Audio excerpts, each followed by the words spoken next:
cream ale. It's been in the fermenter now for a little over a week. Kind of looks clear on here somewhat, but it's really not that clear yet. Let's see if I can zoom in. I can't. It's at 1010, so it looks pretty good. Hey guys, happy Homebrew Wednesday. Just a short update this week.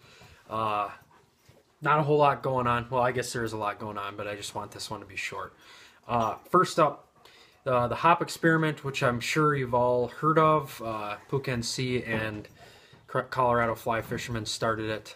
Sorry, my dog's being annoying. And I've decided to do that. So I just got all my ingredients. I'm going to brew this weekend. The idea is that, oh my God, sorry. The idea is, everyone will brew the same beer and then we'll all try different experimental hops and send them out and see what every hop does. So yeah, I'm going to do that this weekend. Problem is I ordered my grains pre-milled, and I got them today, and they are like just barely crushed. Like I would say half the grains aren't crushed, and I ordered it from More Beer, and I had read that's pretty common. So I ordered a grain mill, and that should be here Friday. So what my plan is to run them through, once I get the mill set up, run them through the mill again.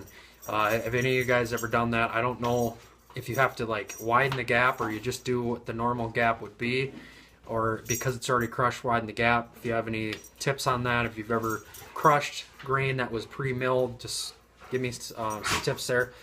With this brew, what's going to be different that I've never done is I'm doing a hop stand, which I've never done before. What else? I know there's something else I can't remember. Oh, well, I'm also doing 3 ounces in a dry hop, which I've only done 2. And I'm going to have to bottle, because I can't, I'm going to have to bottle condition. I can't bottle all the kegs. So, and y'all know how my bottling is gone. So we're going to see how that goes. So there's a lot of new things I'm doing, or things that I've done before that I didn't do very well. So hopefully it all works. I'm just honored that I get to be a part of it. Hopefully I can send out a beer that's at least drinkable. And another thing I want to say is my refractometer that I bought, I was having issues. Like I tried to calibrate it. My dog will not leave me alone. Stop. I tried to calibrate it, and with distill water and everything, and I just like OG readings, and they were just all way off for my hydrometer, and I mean they're just way off. So I just out of the blue emailed Northern Brewer to see what I should do for tips and advice, and they just said, we'll just send you a new one. It's defective. It must be. So they sent me a new one. I got it the next day. So I mean, that's awesome. I couldn't believe that. I even have the order number, and I ordered that in December. So that's crazy. I didn't even need a receipt or anything. So awesome. I'll keep shopping through them. And then last thing I have going on, oh my God, dog, is the cream ale. I will have a little clip. I don't know if I'll put it here in the beginning, but this is the cream ale. It's been in the fermenter now for about 7 days, about 8 days. And it went from 1050 to 1010. Right now, it's not clear by any means. It's still kind of bubbling, but I wanted to get a little sample for you guys to see. So I'll pour that in a glass quick. Pour it in the Sam Adams glass. This one's gonna condition for at least a couple weeks because I have to use my fermentation fridge for this beer that I'm brewing this weekend. And then after that's done with the primary fermentation, then I'll put this in there and crash cool it. So let me get you a sniff. Fruity, like all my cream ales. But I've kind of that tends to fade a little bit, and it's young. It's gonna have a lot of time to condition. I think a lot of the yeast will clear up all that. But I mean, it's fruity, but it's still got the grainy. I wanted this because I'm gonna be mowing my lawn pretty soon. I wanted something that was light, low alcohol, and it was.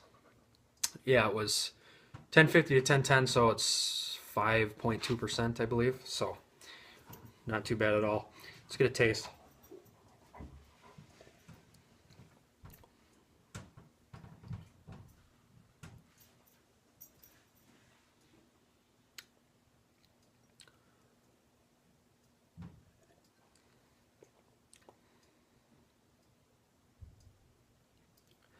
I get an astringency, which is it's weird.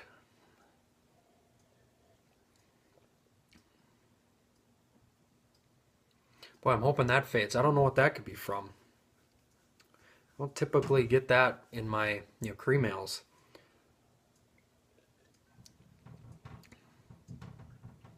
But the flavor is good, but it's just bitter.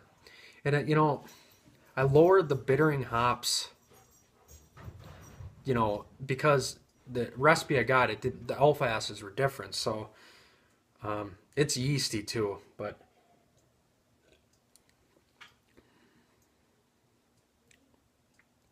flavor's clean.